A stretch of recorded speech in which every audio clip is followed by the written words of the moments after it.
mais possible que ça reste encore un petit peu abstrait et théorique.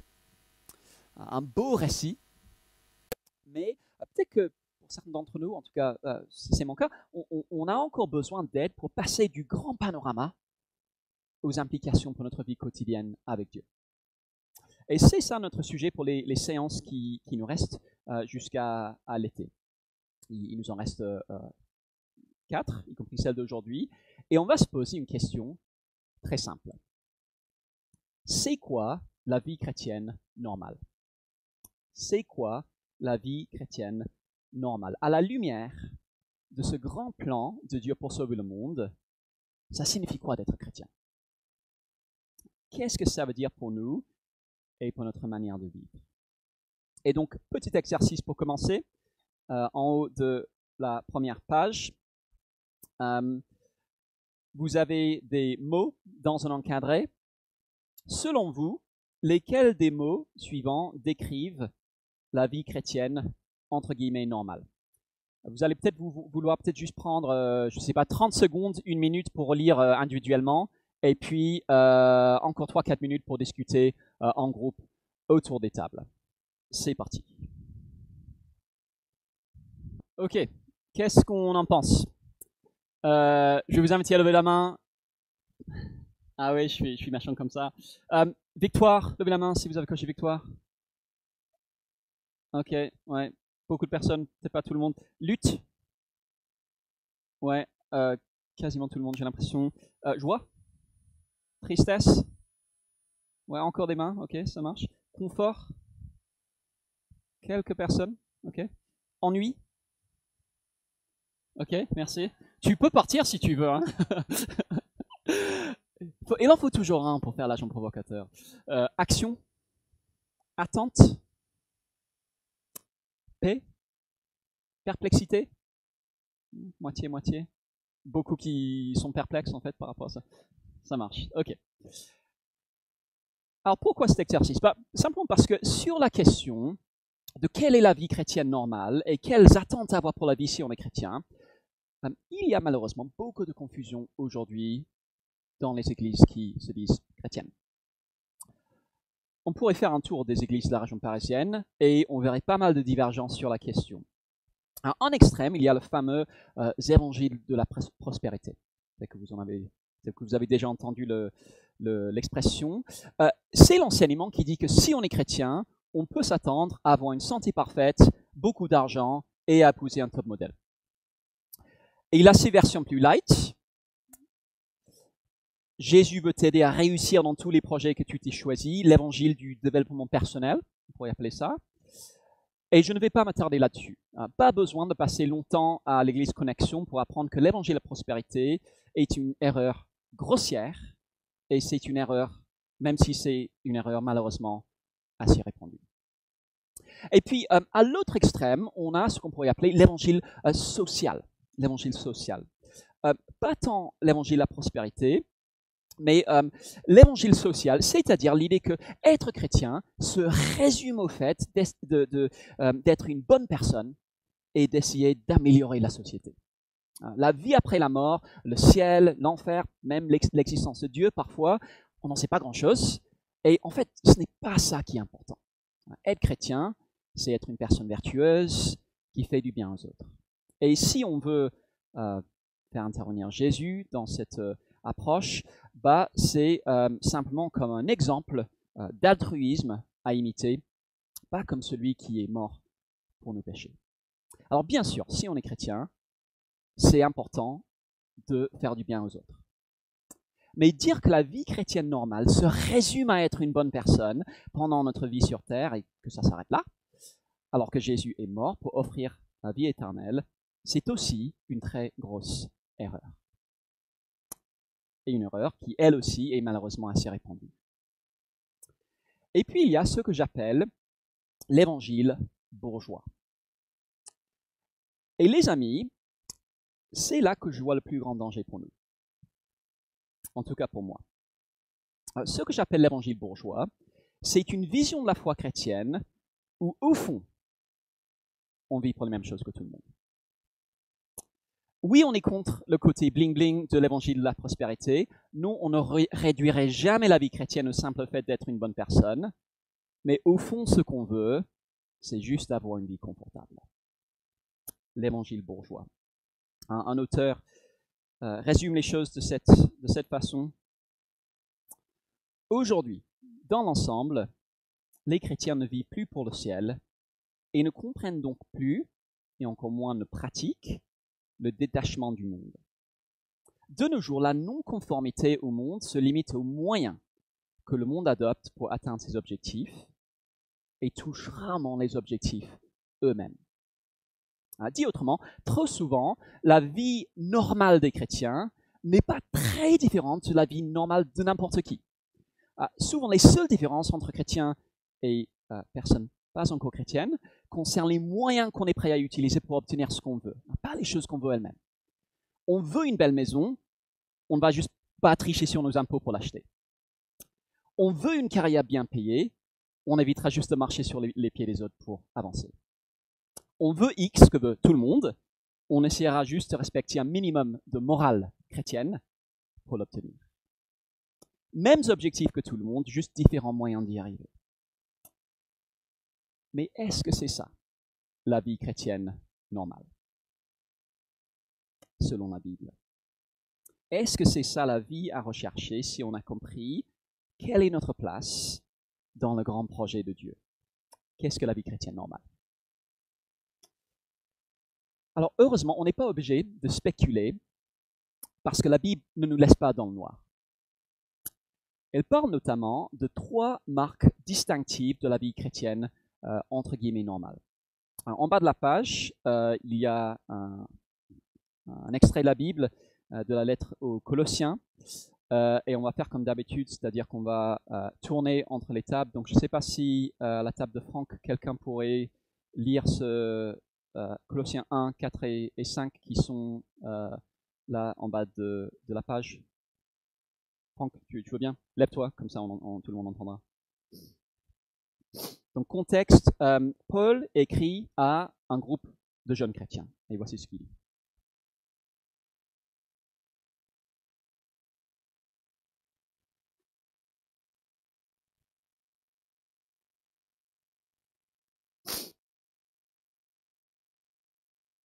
Vous avez entendu 3 marques de la vie chrétienne normale. Foi, amour, espérance. Et on pourrait trouver beaucoup d'autres versets qui disent la même chose. Foi, amour, espérance, les marques de la vie chrétienne. Alors pendant longtemps, je lisais ces passages et je me disais, ok, mais pourquoi ces 3 mots en particulier? Pourquoi pas piété, prière et proclamation? Parce qu'en plus, ça ferait 3 P et ce serait encore plus facile à retenir. Pourquoi, quand il fallait décrire la vie chrétienne normale en 3 mots, on a choisi foi, amour, espérance? Mais plus je lis la Bible, et en particulier, plus je médite sur le grand panorama de la Bible qu'on a suivi pendant les 4 premières séances, plus je suis convaincu que l'apôtre Paul ne s'est pas trompé en choisissant ces mots. Nous sommes ici, dans la dernière ligne droite, avant la fin, la nouvelle création. C'est l'horizon qui, comme on va le voir, détermine tout. La foi, c'est faire confiance que Dieu nous conduira jusqu'à la fin. L'amour, une vie qui donne un avant-goût de la fin dans la nouvelle création. Jason nous en a parlé ce matin. L'espérance, c'est garder les yeux fixés sur la fin. Foi, amour, espérance, la vie chrétienne normale. Et on va consacrer un dimanche de la forme à chacun de ces 3 mots. Et on va commencer par l'espérance. Avoir les yeux fixés sur la fin. D'où le titre de cette séance, Vivre pour la fin. Voici l'idée que j'aimerais vous soumettre cet après-midi pour démarrer cette série. C'est qu'être chrétien, c'est vivre aujourd'hui pour le retour de Jésus et pour le nouveau monde, la nouvelle création qu'il va amener. Être chrétien, c'est vivre aujourd'hui pour le retour de Jésus et pour la nouvelle création qu'il va amener. Et je ne vais pas nier que je vise à nous faire changer assez radicalement de perspective. Si on est chrétien, je pense qu'on dirait tous que la mort de Jésus pour les péchés et le message du pardon sont au cœur de notre foi, à juste titre. Mais ce que je vous suggère cet après-midi, c'est que la nouvelle création et l'invitation à vivre pour elle méritent elles aussi d'être au cœur de notre foi. C'est ça qui va nous empêcher de tomber dans l'erreur de l'évangile bourgeois. Et je voudrais qu'on voit comment l'idée de la nouvelle création change toute notre vie et que c'est quelque chose pour lequel vivre, pas juste par obligation, mais parce qu'on a compris à quel point elle est merveilleuse et parce qu'on veut le faire. On ne voit pas pourquoi on ferait autrement. Si vous êtes comme moi, il y a des moments où on peut manquer de joie ou d'ambition dans notre vie avec Dieu. On se sent tiède, on se sent tiraillé, on veut vivre pour Dieu, mais d'autres choses nous attirent dans un autre sens. Avoir le déclic, où on saisit la grandeur de la nouvelle création, c'est profondément libérateur et c'est la source d'une très grande joie. Ça change nos buts dans la vie, ça change nos priorités dans nos relations, ça change ce qu'on fait de nos ressources, ça change comment on fait face aux difficultés, ça change tout. En fait, je vais dire quelque chose de potentiellement choquant. Certains, à Connexion, vont bientôt se marier. C'est pas ça qui est choquant. Si on comprend bien ce qu'est la nouvelle création, je pense qu'on voudra que Jésus revienne avant le jour de notre mariage. C'est à ce point génial. Et si vous vous dites, bien sûr que je veux que Jésus revienne avant mon jour de mariage, soit vous êtes extrêmement sanctifié, soit vous épousez la mauvaise personne, tout simplement. Voilà, donc à vous de voir. Être chrétien, c'est vivre pour la nouvelle création. Alors pourquoi? Je le dis comme ça, mais que de la Bible. Alors voyons ça ensemble. On est à la page 2 dans les livrets. Première remarque. D'abord, parce que c'est toujours notre destination finale qui oriente tout le reste de ce qu'on fait. Pensez à commencer quand vous partez en vacances et que vous avez un long voyage à faire. Tout ce qu'on fait sur la route, on le fait pour tenir le voyage et arriver à destination. Ce qu'on veut, c'est arriver. Et donc, on achète de l'essence, même si c'est très cher, surtout en ce moment. On prend un café à la station-service pour rester éveillé. On choisit la playlist pour rester concentré. Le but d'arriver à destination détermine tout ce qu'on fait. Si vous prenez votre voiture pour faire un tour sur l'autoroute, pas pour aller quelque part, mais parce que vous aimez particulièrement le péage Saint-Arnaud, vous êtes vraiment bizarre. Quand on est en voyage, tout est fait dans le but d'arriver. Surtout quand la destination est beaucoup plus agréable que le chemin. Où est-ce qu'on préfère être? Dans les Alpes ou sur la 6? Choix évité. Dans la Bible, la destination finale, c'est la nouvelle création. Toute la Bible, toute l'histoire, tout ce grand récit conduit vers elle comme sa destination finale. Chaque élément de la Bible est un petit pas vers la nouvelle création.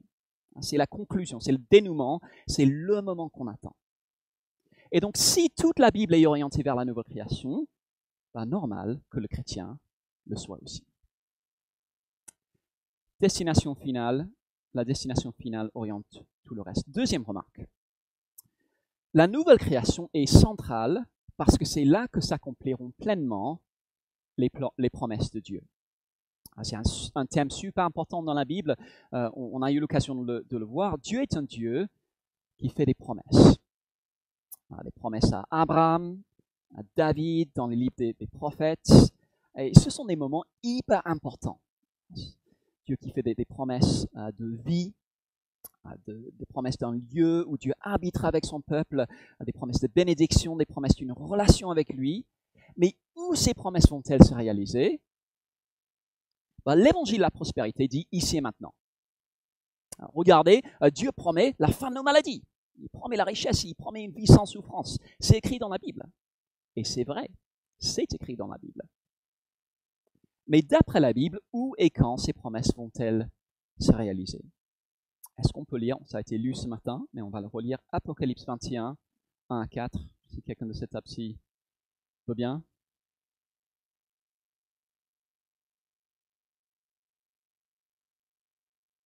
Lève-toi si tu veux. Apocalypse 21, 1 à 4.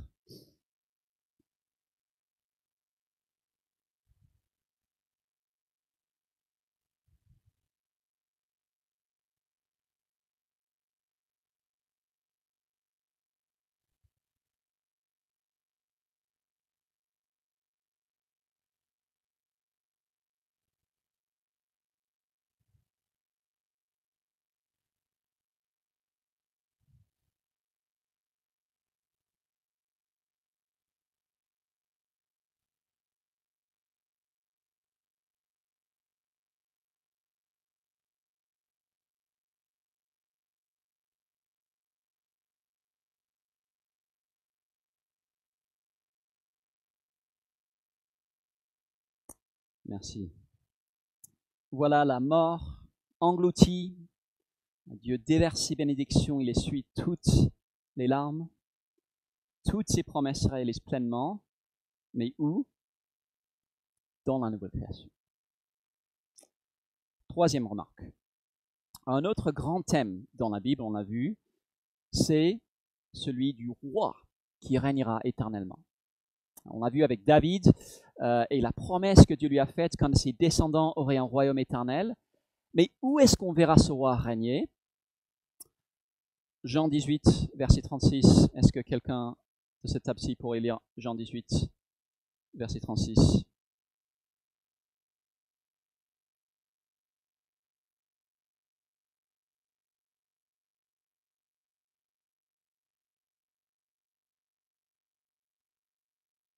Merci beaucoup.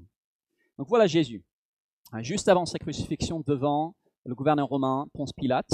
Et Pilate sait que Jésus est accusé de s'être présenté comme un roi. Et donc il interroge là-dessus. Et Jésus répond, oui, je suis un roi. Mais mon royaume n'est pas de ce monde.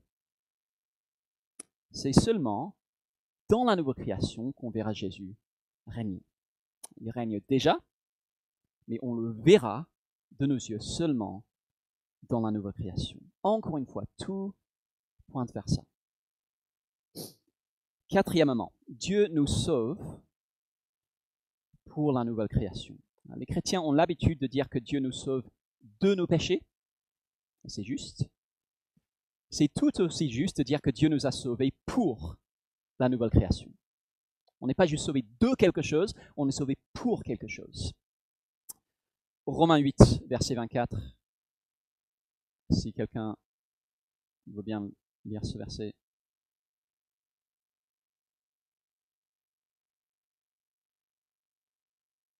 Il y a quelqu'un qui est désigné volontaire. Vas-y Tom, lève-toi aussi s'il te plaît.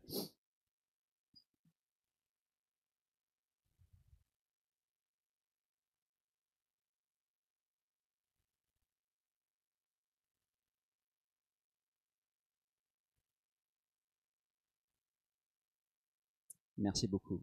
C'est en espérance que nous avons été sauvés. Alors qu'est-ce que ça veut dire? Ça veut dire qu'on est un peu comme les Israélites au moment de l'Exode. Rappelons-nous de ce qui s'est passé. Dieu sauve les Israélites d'Égypte, mais pas juste pour les laisser errer sans fin dans le désert une fois qu'ils sont sortis. En mode, je vous sors et puis ciao, faites votre vie. Non, Dieu sauve les Israélites d'Égypte pour la terre promise. Il a fallu un peu de temps pour y arriver, et le jour où ils sont sortis d'Égypte, en un sens, leur situation était pire qu'avant. Il faisait chaud, ils avaient soif, mais ils avaient été sauvés avec une espérance, entrés dans le pays de Canaan. Et même chose pour nous. Quand nous sommes sauvés, parfois notre vie devient plus difficile. Surtout quand certains n'aiment pas le choix qu'on a fait. Mais nous avons une espérance. Nous avons été sauvés de nos péchés pour la nouvelle création. Si on enlève la destination, notre salut n'a pas de sens. Donc être chrétien, c'est vivre ici et maintenant pour la nouvelle création. Toute la Bible démontre. C'est notre destination ultime, c'est la conclusion de l'histoire, c'est au cœur des préoccupations de Dieu, c'est ce pourquoi on a été sauvé. On peut pas dire que c'est juste quelque chose de secondaire et puis l'ignorer. Pour Dieu, c'est tout aussi important que la croix et la résurrection de Jésus. Et il nous invite à vivre pour ça. Alors, on va parler de ce que ça veut dire. Mais d'abord, vérifions pour nous-mêmes. L'idée de vivre pour la fin, vivre pour la nouvelle création, c'est une idée radicale. Là, aucune illusion là-dessus. C'est radical si on comprend bien de quoi il s'agit. C'est vraiment contre-culturel. Et si vous êtes comme moi, elle demande un recablage intégral de notre manière naturelle de fonctionner. Naturellement, on vit pour le moment présent. La Bible nous invite à vivre pour le futur. Donc, vérifions. Et là, c'est à nouveau à vous de travailler. On va prendre 10 minutes pour faire 2 choses. D'abord, il y a quelques textes bibliques que j'ai mis dans l'encadré en bas de la page 2. Lisons-les. Peut-être le plus simple, c'est qu'autour des tables, on prenne chacun un verset et puis que chacun lise son verset. Et puis comment est-ce que ces versets nous montrent qu'être chrétien, c'est vivre pour la nouvelle création? Ça, c'est le premier exercice. On peut prendre à peu près 5 minutes pour ça. Ensuite, une fois qu'on aura fait ça, prenons quelques instants pour partager ce qu'on ressent par rapport à l'idée de la nouvelle création. Et soyons honnêtes les uns avec les autres. Est-ce qu'on se sent enthousiaste? Est-ce qu'on voudrait déjà y être? Ou au contraire, est-ce qu'on se sent un peu indifférent? Est-ce que l'idée nous dérange un peu? Ou est-ce qu'on n'a juste jamais réfléchi à ça avant? Donc 5 minutes pour les textes, et puis 5 minutes juste pour partager ce qu'on ressent. C'est parti.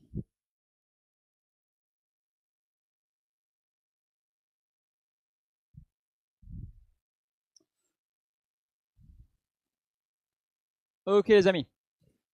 Alors, on aura l'occasion de poursuivre les échanges tout à l'heure, donc désolé de vous interrompre, mais on pourra continuer à parler tout à l'heure.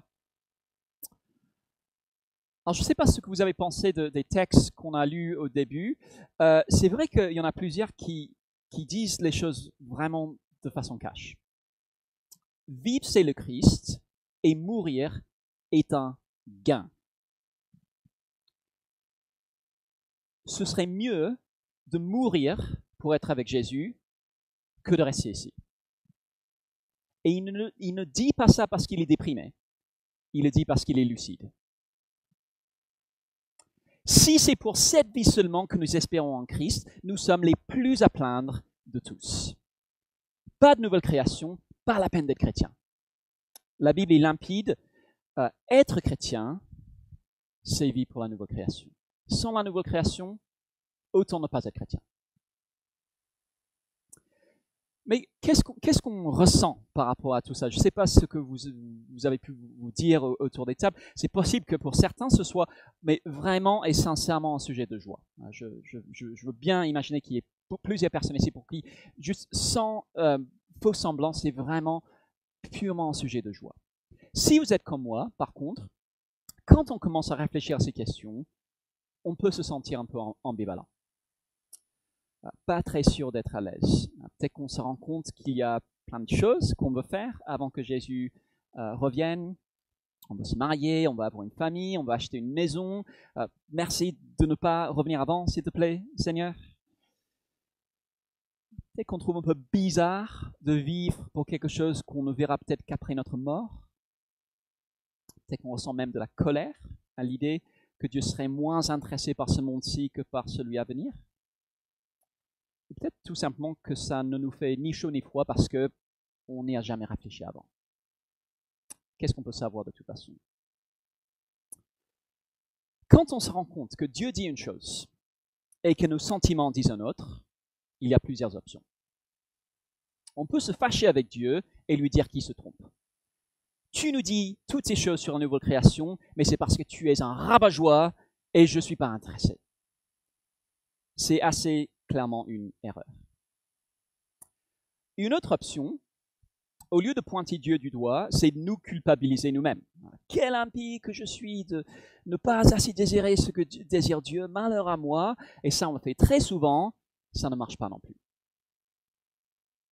Ou enfin, on peut reconnaître que Dieu a raison, tout en profitant de la situation pour diagnostiquer quelque chose qui ne va pas dans notre compréhension des choses, quelque chose qui manque. Quelle est la pièce manquante? Qu'est-ce que j'ai encore besoin de saisir? Et s'agissant de la nouvelle création, le problème est peut-être tout simplement qu'on n'a pas encore bien compris ce que c'est. Comme j'ai dit tout à l'heure, si on la comprend bien, on voudra qu'elle arrive même avant notre jour de mariage. On sera à ce point impatient d'y être. Mais il faut réfléchir à ce que c'est. Alors, c'est quoi?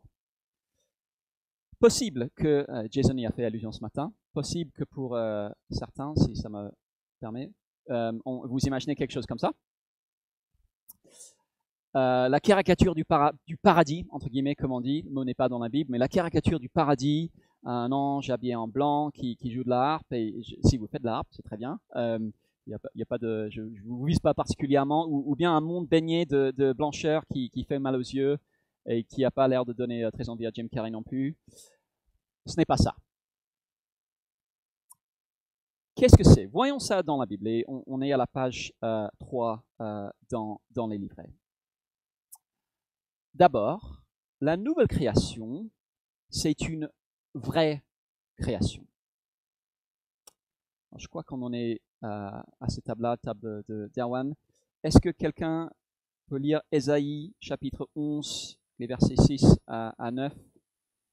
J'ai pas ma Bible là sous les mains, donc je peux pas donner la page, mais Ésaïe 11 et les versets 6 à 9. 450. 451, merci. Si vous avez une Bible, une des Bibles à 1,50 €. Vas-y, Erwan, bien fort.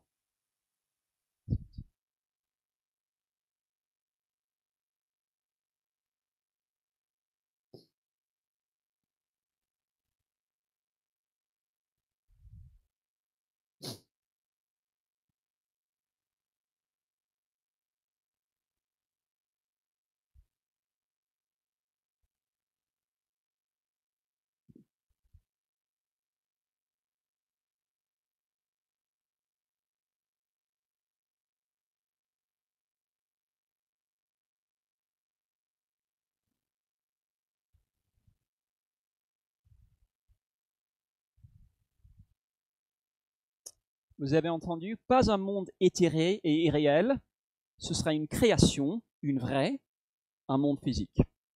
Avec des animaux devenus gentils. Qu'en sera-t-il des araignées et des moustiques? Je ne sais pas, il faudra attendre de voir. Notons tout simplement que ce sera une création aussi réelle que celle-ci.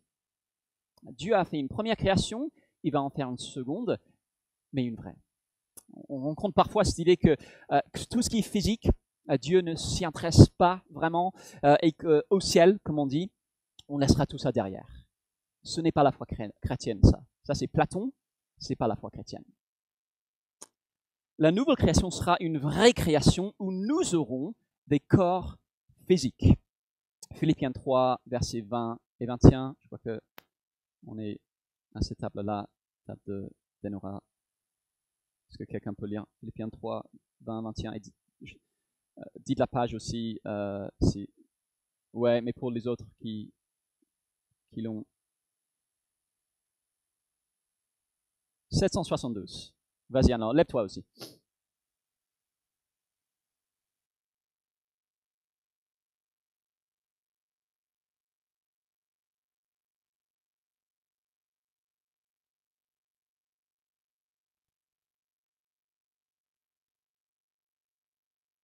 Ça vous arrive de vous rendre compte que vous avez un corps de misère? Moi, c'est à peu près à chaque fois que je regarde dans la glace. En plus, le printemps, c'est le moment où tout mon corps part en vrille parce que j'ai des allergies. Donc, la prochaine fois que vous me voyez cracher mes poumons dans un mouchoir, vous pourrez me dire, ça va ton corps de misère? Et je dirais, ouais, le vôtre. Plus sérieusement, je sais qu'on est plusieurs à avoir des problèmes de santé, mais vraiment pénibles. Vraiment lourd, on n'en peut plus, ça nous gâche la vie, on aimerait en être délivré, et on le sera. Mais pas pour une existence désincarnée. Au contraire, nos corps de misère seront upgradés par Jésus quand il reviendra pour être comme le sien. Et pour certains d'entre nous, ce sera une montée en gamme encore plus importante que pour les autres. Moi, par exemple. Enfin, c'est-à-dire que je parle plus bas, c'est ça que je veux dire, pas que je vais aller plus loin. Voilà. Qu'est-ce qu'on fera de ces corps? Ésaïe 25, 6 à 8, je crois que c'est la table d'Arnaud. Ésaïe 25, 6 à 8. Et c'est la page 458, merci Maria.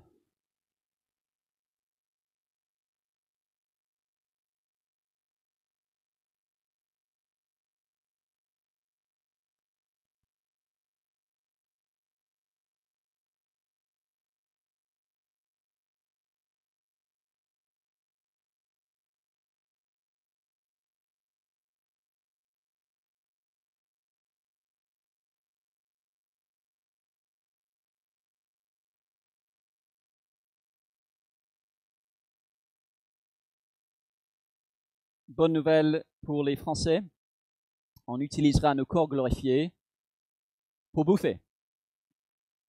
Et pas des sandwichs Leader Price.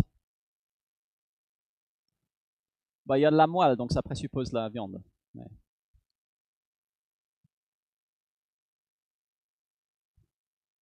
Peut-être que ça poussera sur les arbres.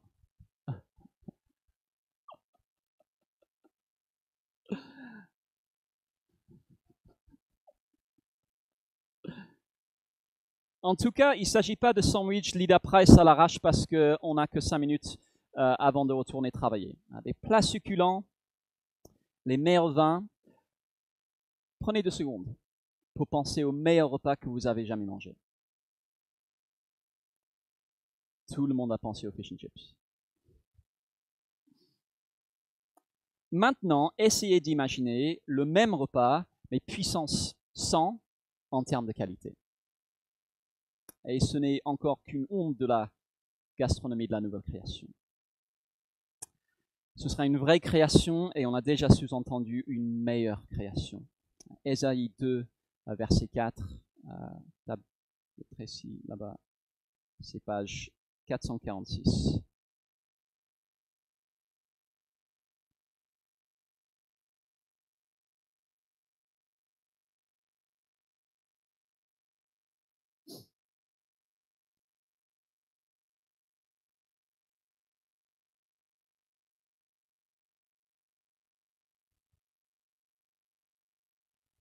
Merci. On a déjà eu l'occasion de méditer sur un verset identique ce matin dans Michée. Peut-être une chose qu'il y aura dans la nouvelle création, c'est un procès pour plagiat entre Michée et Ésaïe. C'est peut-être pour ça qu'il y a un juge qui va arbitrer entre les nations. Ça, c'est une blague. Vu l'actualité, on mesure à quel point c'est une bonne nouvelle, non? On n'apprendra plus à faire la guerre. Aucune crainte d'invasion, aucune menace d'armes nucléaires, aucune crise des réfugiés, tous les problèmes qui nous accablent dans ce monde auront disparu. Plus besoin d'avoir peur en rentrant chez soi le soir, plus besoin de se préparer à la prochaine pandémie. Il y aura la paix à grande échelle, mais aussi à petite échelle, entre nous, dans nos relations. Dieu merci pour ça aussi. Tout ce qui est mauvais dans cette création disparaîtra et tout ce qui est bon sera meilleur. Ésaïe 60, 17 et 18. Et je crois qu'on est revenu à la première table. C'est page 480.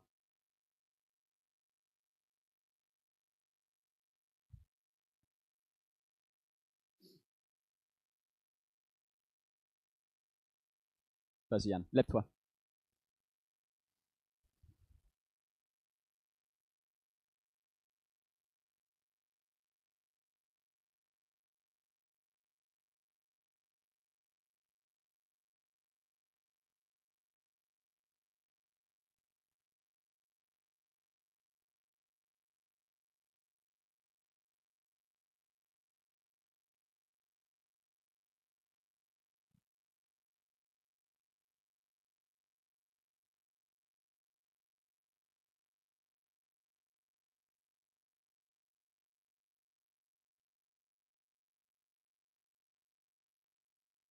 Vous avez entendu l'emphase, tout est qualitativement supérieur. L'or à la place du bronze, l'argent à la place du fer, le bronze à la place du bois. Tout monte en qualité. Alors, réfléchissez à tout ce qui est bien dans notre monde. Avec le beau temps, on a l'occasion de s'en rappeler, des paysages, des expériences, des plaisirs. Il y a beaucoup de belles choses dans notre monde. Et pourtant, c'est un monde maudit par Dieu à cause de notre péché. Genèse chapitre 3, Dieu maudit la terre à cause d'Adam. Et c'est un monde qui a ensuite été gâché par nous, donc doublement ruiné. Et donc, imaginez comment ce sera quand il n'y aura plus ces choses. Les belles choses ici, débarrassées des imperfections et améliorées. Si jamais on sort de chez soi sans argent, on pourra juste ramasser un peu de poussière d'or par terre et puis régler avec ça. Ça m'arrange d'ailleurs, je viens de perdre ma carte bleue. Les plus beaux paysages, les meilleurs goûts, les couchers de soleil les plus incroyables, amplifiés et intensifiés. Tout sera meilleur. Et puis ce sera un monde plein d'activités et plein de sens. Ésaïe 65, 21 à 23. Juste la page d'après. 483.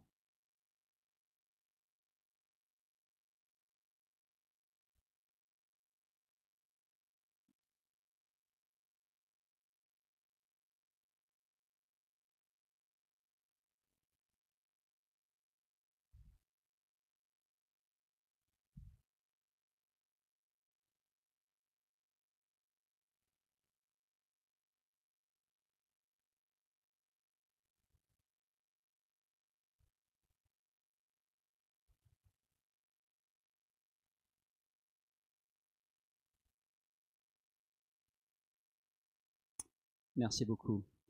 Dans ce monde-ci, nos activités et nos projets sont si souvent frustrés par les aléas de la vie, non? Vous passez des semaines sur un projet, et puis votre chef dit finalement on va faire autre chose, désolé. On commence un nouveau travail, puis au bout de quelques mois, on découvre que ce n'est pas d'un très grand intérêt, mais on ne peut rien faire parce qu'on est engagé. On s'entraîne pour une compétition sportive pendant des mois, et on se blesse la veille. Le monde est marqué par la frustration, pas dans la nouvelle création. Ésaïe, il écrivait à des personnes qui se faisaient constamment envahir par des ennemis, ils commençaient des projets, ils bâtissaient des maisons, et puis boum, une armée arrivait et il leur prenait tout.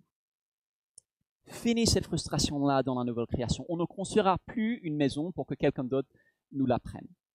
On aura des projets, mais des projets pour lesquels on sautera du lit le matin, pas qui nous feront décaler 3 fois notre réveil. Du travail dans lequel on s'épanouira vraiment. On ne se fatiguera plus pour rien. Mais surtout, ce sera une création centrée sur Dieu. Une création centrée sur Dieu. Apocalypse 22, les versets 1 à 5.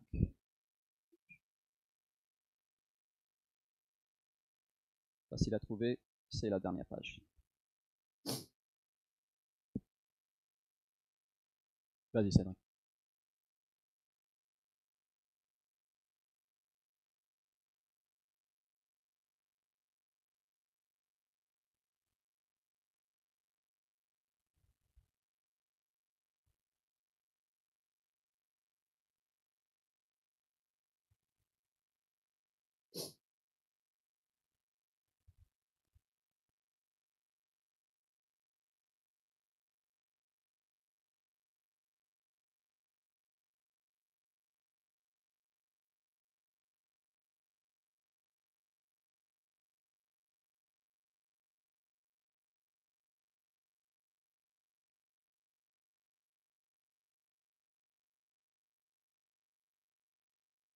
Merci.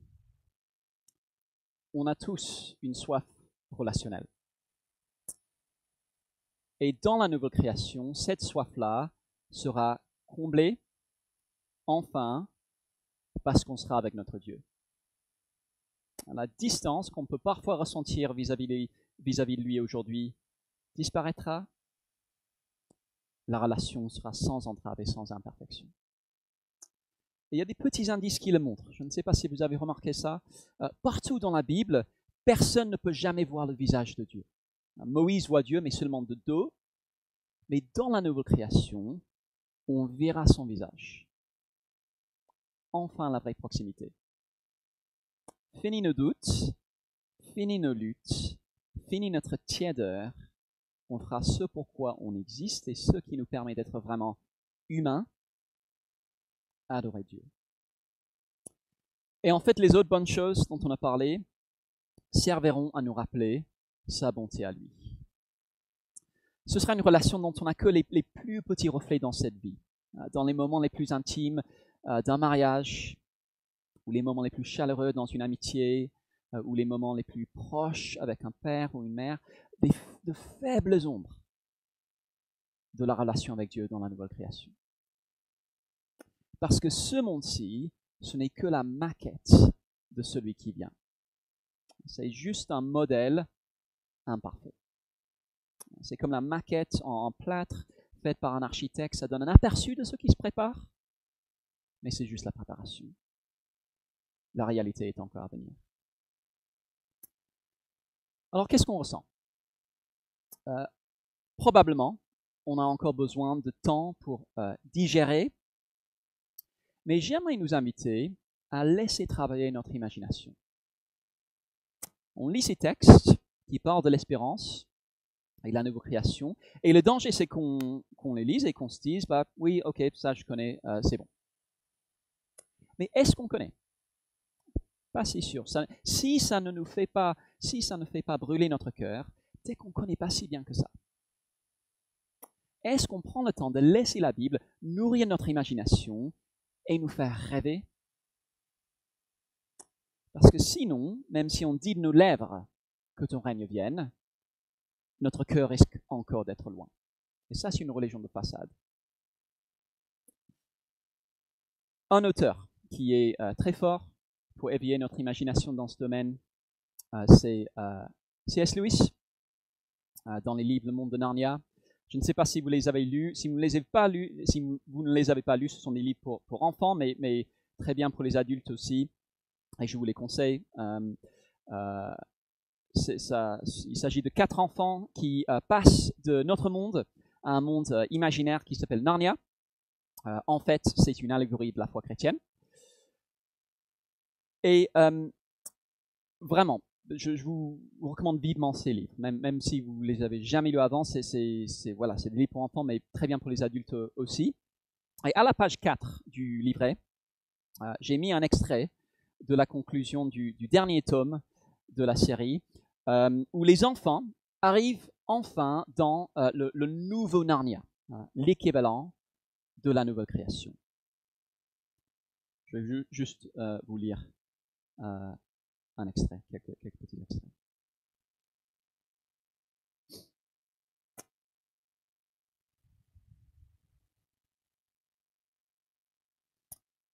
Il est aussi difficile d'expliquer comment ce pays baigné de soleil était différent du vieux Narnia, qui le serait de vous dire le goût des fruits de ce pays. Vous vous êtes peut-être trouvé dans une pièce dont la fenêtre donnait sur une magnifique baie au bord de la mer, ou une vallée verdoyante qui serpentait à travers les montagnes. Et peut-être y avait-il un miroir sur un mur opposé à la fenêtre. Et en vous détournant de la fenêtre, vous avez soudain aperçu cette mer ou cette vallée dans la glace. Et la mer dans le miroir, ou la vallée dans le miroir, étaient en un sens exactement les mêmes que les vrais, et pourtant ils étaient en même temps différents, plus intenses, plus merveilleux, plus semblables au décor d'une histoire que vous n'avez jamais entendue, mais que vous avez rêvé de connaître. La différence entre le vieux Narnia et le nouveau Narnia était de cet ordre. Le nouveau Narnia était un pays plus intense. Chaque rocher, chaque fleur, chaque brin d'herbe avait l'air de signifier quelque chose de plus. Je ne saurais le décrire mieux. Si jamais vous allez là-bas, vous verrez ce que je veux dire. Ce fut la licorne qui résuma ce que chacun pensait. Joyau frappa le sol de son sabot avant-droit en hennissant puis cria « Je suis enfin arrivé chez moi. Voici mon vrai pays. Je suis d'ici. Voici le pays que j'ai cherché toute ma vie, sans le savoir jusqu'à maintenant. La raison pour laquelle nous aimions le vieux Narnia, c'était qu'il ressemblait parfois à cela. » Vous avez déjà pensé à ça? La raison pour laquelle on aime ce monde-ci, c'est que parfois, il ressemble au prochain. Écoutez le tout dernier paragraphe. Et ceci est pour nous la fin de tous nos récits. Et nous pouvons dire en vérité qu'ils vécurent tous heureux à partir de ce jour. Mais pour eux, ce n'était que le début de la véritable histoire. Toute leur vie en ce monde-ci et toutes leurs aventures à Narnia avaient été seulement la couverture et la page de titre. Maintenant, enfin, il commençait le premier chapitre de la grande histoire que personne sur Terre n'a jamais lu, celle qui dure pour toujours et dans laquelle chaque chapitre est meilleur que le précédent. On va faire un exercice maintenant. On va prendre 5 minutes de méditation individuelle. Pas de discussion autour des tables. 5 minutes de méditation individuelle. Et ce que je vous invite à faire, c'est de faire une liste de 20 choses que vous avez hâte de découvrir dans la nouvelle création. J'ai mis la place pour faire ça dans le livret. 20 choses que vous avez hâte de découvrir dans la nouvelle création. Si vous arrivez à 20 avant les 5 minutes, continuez jusqu'à 30. Voilà. Dans 5 minutes, la liste, notre top 20 pour la nouvelle création, c'est parti.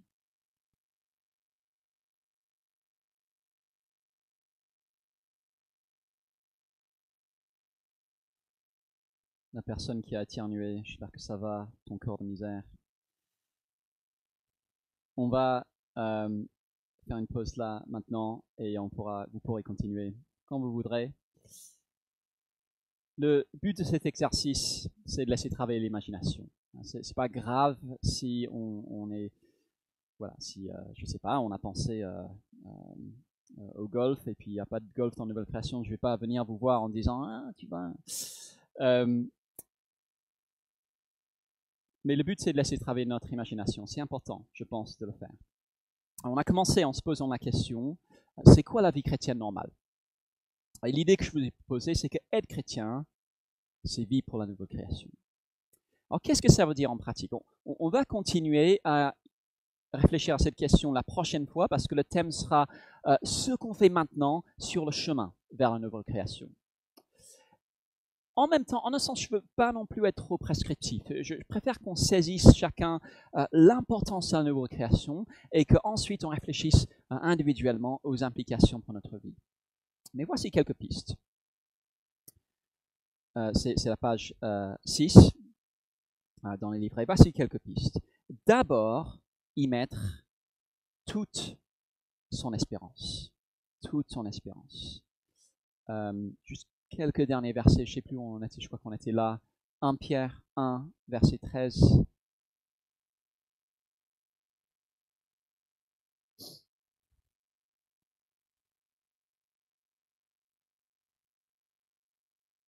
Et c'est la page, si vous avez une Bible comme celle-ci, page 799.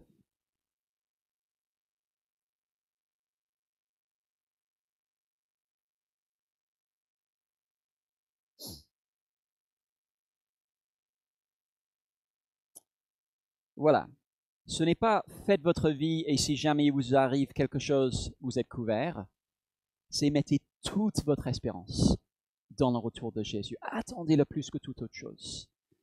Pensez aux choses qu'on a tendance à espérer par-dessus tout, les vacances, le mariage, la naissance d'un enfant. Ce sont des moments vers lesquels on est tendu presque à l'exclusion de toute autre chose avant qu'ils arrivent. On se renseigne sur les meilleures plages pour les vacances, on réfléchit à tous les détails du mariage, on prépare tout pour l'arrivée du bébé, on a hâte que le jour J arrive. La Bible nous demande d'avoir la même attente vis-à-vis de la nouvelle création. Mettez-y toute votre espérance. Qui peut-être en sacrifier d'autres?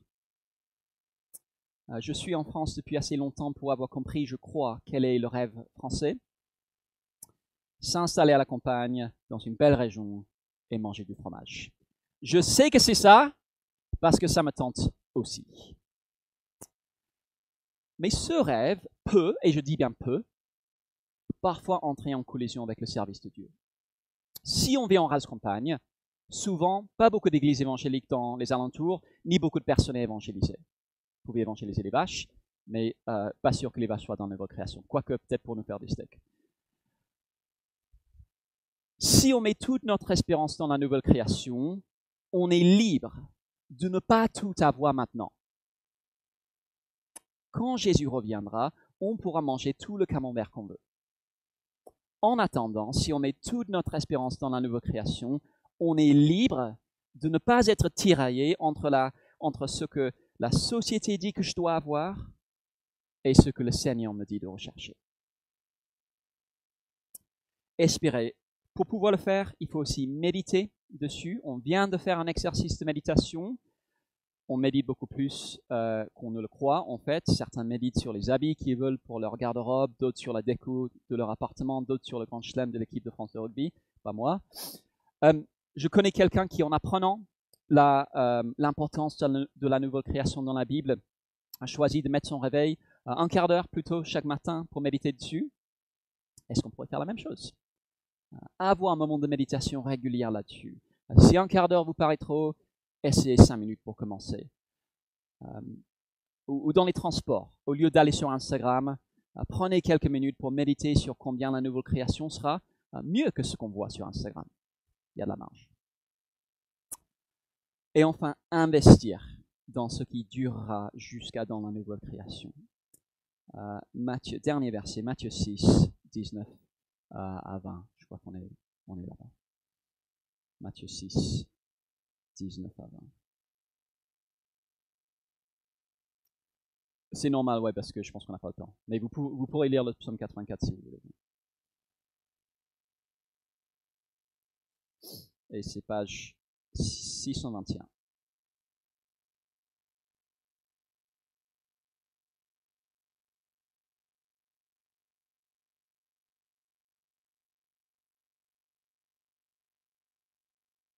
Je crois que c'est cette table-là.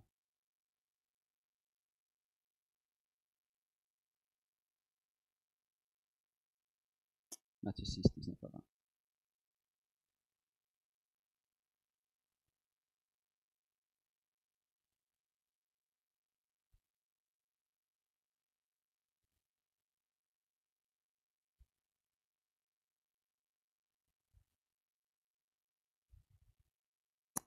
On en parlera plus la prochaine fois. Vie pour la nouvelle création implique aussi d'investir dans les choses qui dureront jusqu'à dans la nouvelle création.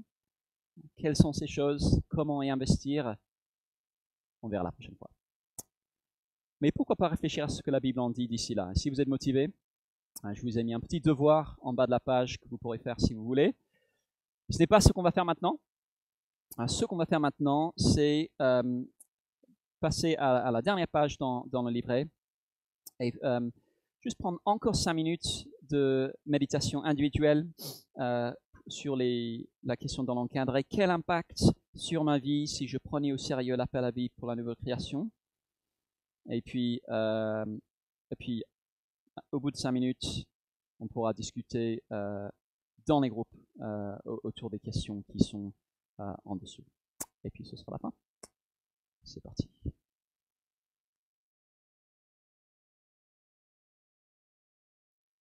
Amen. Merci à tous d'être venus. Il y a encore le temps de profiter un petit peu du soleil. Il y a 1 heure en plus pour le faire, d'ailleurs. De profiter des belles choses qui sont quand même dans ces créations. Il y aura peut-être juste besoin d'1 ou 2 personnes pour aider à monter quelques tables au 3e étage. Mais sinon, bonne fin de journée.